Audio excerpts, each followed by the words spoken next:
things about folk music is that it really brings people from all different walks of life together. And there's some terrific people in the audience tonight who are all from out of town. There's Mark Moss, who's the editor of Sing Out magazine, one of the most important magazines in folk music. He's sitting over there. Buttonhole him later and talk to him. Greg Blake has had to go home. He brought his little baby home. He's from the Voice of America. I knew him from New York. Brian O'Connor, who I knew from New York.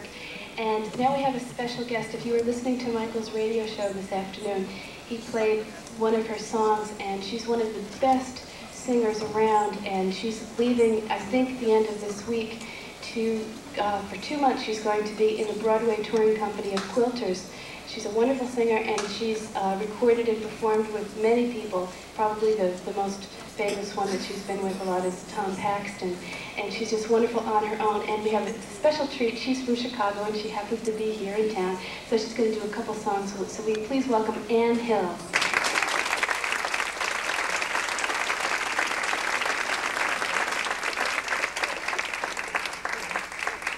Thank you. And thanks, Christine, for asking me.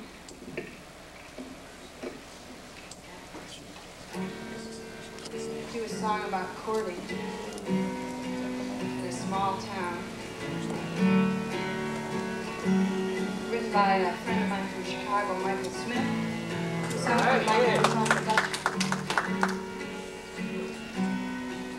Coming down to Florida reminds me of my grandfather. I used to come down here and visit only on the other side, in Sarasota.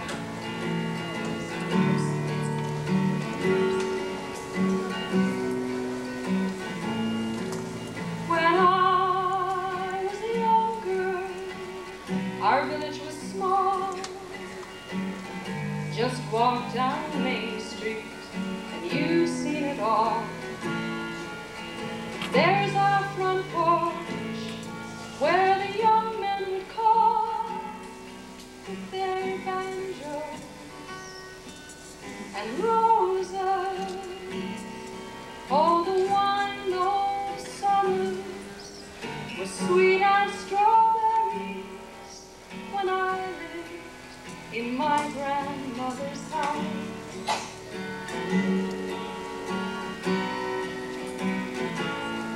then along came young Tom, such a handsome young man, and he courted as well as a miner's son can.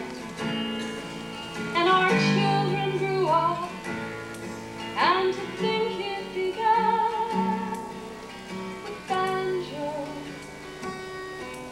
and roses, and the summers and winters so quickly had passed, and our granddaughter came to our house.